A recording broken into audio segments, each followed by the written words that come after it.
ఓం శ్రీ పరమాత్మనే నమః. శ్రీ భగవత్యై నమః. శ్రీమద్దేవి భాగవతము 9వ స్కందము 2వ అధ్యాయము. మొత్తము 9వ స్కందంలోని 6వ భాగం ఈరోజు మనం తెలుసుకుంటున్నాము. శ్రీకృష్ణుని శ్రీరాధ వలన ప్రకటితులైన దేవతల చరిత్రలు ఇంకా మనం ఇప్పుడు తెలుసుకుంటున్నాము. వరుణుడి వామాంగము నుండి అతని పత్ని ప్రకటిత అయ్యింది. ఆ సమయంలో శ్రీకృష్ణుని యొక్క ఆ చిన్మయ శక్తి ఆ స్వామి కృప వలన గర్భస్థితిని అనుభవించసాగింది. 100 మన్వంతరముల వరకు బ్రహ్మతేజస్సుతో ఆ శరీరము దేదీప్యమానముగా రూపొందుతున్నది. శ్రీకృష్ణుని ప్రాణముల మీద దేవికి అధికారం ఉన్నది. శ్రీకృష్ణుని ప్రాణముల కంటే మిన్నగా ఆ దేవిని ప్రేమిస్తున్నాడు.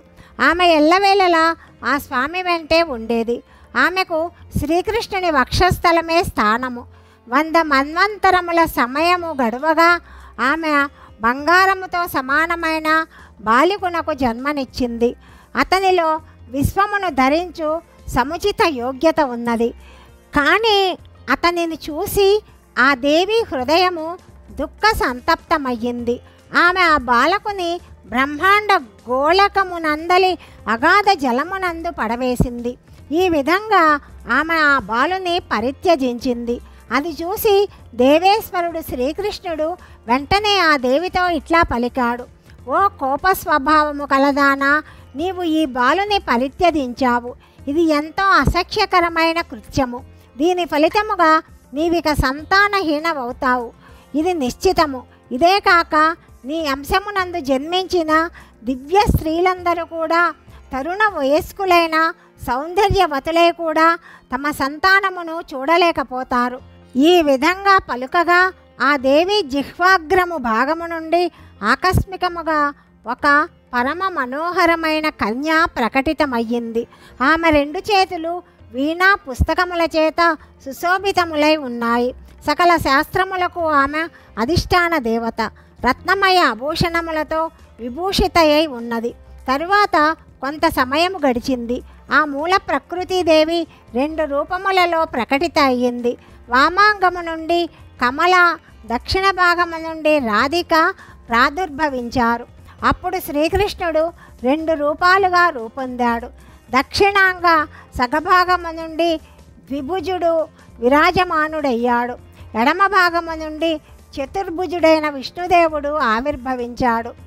అప్పుడు శ్రీకృష్ణుడు సరస్వతితో ఇట్లా చెప్తున్నాడు: దేవి, నీవు విష్ణుప్రియవు కమ్ము. మానిని రాధాదేవి ఇక్కడ ఉంటుంది. నీకు శుభము కలుగుతుంది. ఈ విధంగా సంతుష్టుడైన శ్రీకృష్ణుడు లక్ష్మీదేవి నారాయణుని సేవయందు ఆదేశించాడు. అప్పుడు జగత్వ్యవస్థ ఏర్పాటు చేయటానికి ఆసక్తుడగు శ్రీ మహావిష్ణువు సరస్వతి లక్ష్మీదేవిలతో కూడి వైకుంఠమునకు ఎత్తించాడు. మూల ప్రకృతి రూపమగు రాధాదేవి అంశమున ప్రకటితలైన ఆ 2 దేవీమణులు సంతానమును పొందలేకపోయారు. తరువాత నారాయణుని అంగము నుండి 4 భుజములు కల అనేక మంది పార్షదులు ఉత్పన్నమయ్యారు. ఆ పార్షదులందరూ రూప గుణ తేజస్థితులలో శ్రీహరితో సమానులయ్యారు. లక్ష్మీ అంగము నుండి ఆ దేవి లక్షణములతో సంపన్నమైన కోట్ల కొలది దాసీజనము ఉద్భవించారు.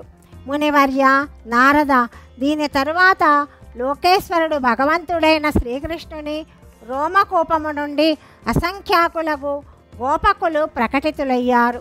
వయో తేజ రూప గుణములందు బల పరాక్రమములందు వారు ఆ స్వామిని పోలిన వారై ఉన్నారు. ప్రాణ సమానులు ప్రేమభాజనులు అయిన గోపకులను పరమప్రభువు శ్రీకృష్ణుడు తన పార్షదులుగా చేసుకున్నాడు.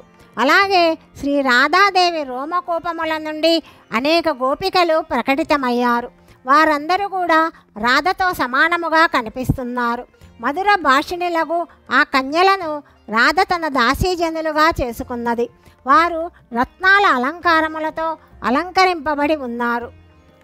వారు ఎప్పుడు నవయవ్వనులై ఉంటారు. పరమపురుషుని శాపము వలన వారి ఎడల అసత్య దోషము శాశ్వతముగా ఉండనే ఉన్నది. విప్రవర్య, ఇంతలో శ్రీకృష్ణుని ఉపాసించు దుర్గాదేవి ఆకస్మికముగా ఆవిర్భవించింది. దుర్గా సనాతని విష్ణు భగవానుని మాయ. ఈమెను నారాయణి, ఈశాని, సర్వశక్తి స్వరూపిణి అని అంటారు. ఈమె పరమాత్ముడకు శ్రీకృష్ణుని బుద్ధికి అనుష్ఠాన దేవి. దేవీమణులందరూ ఈమె నుండే ప్రకటితులయ్యారు. అందువలన ఈ ఈశ్వరియే మూల ప్రకృతి అంటారు. ఈమెతో ఏ అంశము కూడా అసంపూర్ణము కాదు. తేజస్సంపన్నయైన ఈ దేవి యందు 3 గుణములు విద్యమానములై ఉంటాయి. ఈమె వర్ణము తప్తకాంచన సన్నిభము. కోటి సూర్యులు వెలుగుతున్నారా అన్నట్లుగా ఈమె ప్రతిభ ఉంటుంది. ఈమె ముఖమున చిరునగవు లాస్యము చేస్తుంటుంది. ఈ దేవి వేల కొలది భుజములతో సుశోభితురాలు. నానా విధములైన అస్త్రశస్త్రములను చేతులందు ధరించి ఉంటుంది. ఈమె త్రినేత్ర, విశుద్ధమైన వస్త్రములను ధరించి ఉంటుంది. రత్నాభరణములు ఈమె శోభను పెంపొందిస్తూ ఉంటాయి. సకల స్త్రీలు ఈ దేవి అంశకళలతోనే ఉత్పన్నమవుతారు. ఈమె మాయ జగత్తునందలి సకల ప్రాణులను మోహింపచేయ సమర్థురాలవుతుంది. గార్గ్యస్థము కోరు పురుషులకు ఈమె సకల ఐశ్వర్యములను ప్రసాదిస్తుంది. ఈ దేవి కృపచేతనే భగవంతుడైన శ్రీకృష్ణుని యందు భక్తి ఉత్పన్నమయ్యింది. విష్ణుదేవుని ఉపాసించు వారికి ఈమె భగవతి వైష్ణవి ముముక్షువులకు ముక్తిని ప్రసాదిస్తుంది. సుఖమును కోరేవారికి సౌఖ్యవంతులుగా చేయుట ఈమె స్వభావము. స్వర్గమునందు స్వర్ణలక్ష్మి అని, గృహస్థుల గృహమందు గృహలక్ష్మి అని ఆ రూపములతో విరాజిల్లుతూ ఉంటుంది. తాపసుల వద్ద తపోరూపమున, రాజుల వద్ద లక్ష్మీ రూపమున, అగ్ని అందు దాహిక రూపమున, సూర్యుని అందు ప్రభారూపమున, చంద్రుని అందు కమలశోభ రూపమున ఈ దేవి శక్తి విద్యమానమై ఉంటుంది. సర్వశక్తి స్వరూపమైన ఈ దేవి పరమాత్ముడకు శ్రీకృష్ణుని వద్ద విరాజమానురాలై ఉంటుంది. ఈమె సహయోగమును పొంది ఆత్మయందు ఏదైనా చెయ్యడానికి యోగ్యత కలుగుతుంది. ఈమె వలననే జగత్తు శక్తివంతమవుతుంది. ఈ జనని లేకపోతే బ్రతికి ఉండి కూడా ప్రాణులు మృతప్రాయులవుతారు. నారద, ఈ సనాతనీదేవి సంసార రూప వృక్షమునకు బీజస్వరూప. స్థితి, బుద్ధి, ఫలము, ఆకలి దప్పులు, దయ, నిద్ర, అలసత్వము, క్షమ, మతి, శాంతి, లజ్జ, తుష్టి, పుష్టి, భ్రాంతి, కాంతి మొదలైన సమస్త గుణములు ఈ దుర్గాదేవి రూపములే. ఈ దేవి సర్వేశ్వరుడకు శ్రీకృష్ణుని స్తుతించిన ఆ స్వామి వద్ద విరాజమానురాలై ఉంటుంది. రాధికేశ్వరుడైన శ్రీకృష్ణుడు ఈమెకు ఒక రత్నమయ సింహాసనమును ప్రసాదించాడు. మహాముని, ఇంతలో చతుర్ముఖ బ్రహ్మ తన శక్తితో అక్కడికొచ్చాడు. విష్ణు భగవానుని నాభికమలము నుండి వెలువడి ఆ స్వామి అక్కడకు వచ్చుట జరిగింది. జ్ఞానులలో శ్రేష్ఠుడు, పరమ తపస్వి, శ్రీమంతుడైన బ్రహ్మ తన చేతి యందు కమండలమును ధరించి ఉన్నాడు. బ్రహ్మతేజముతో ఈయన శరీరము దేదీప్యమానముగా ఉన్నది.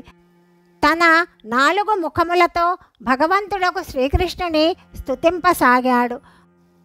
అప్పుడు 100 కొలది చంద్రులతో సమానమైన ప్రకాశము గల పరమ సౌందర్యవతి శక్తి చిన్మయ వస్త్రము ధరించినది, రత్న జటిత భూషణములతో అలంకరింపబడిన దేవి సర్వకారుండకు శ్రీకృష్ణుని స్తుతిస్తూ పతిదేవుడకు బ్రహ్మతో శ్రీకృష్ణుని ఎదుట రత్నసింహాసనమున ప్రసన్నురాలై కూర్చొని ఉన్నది.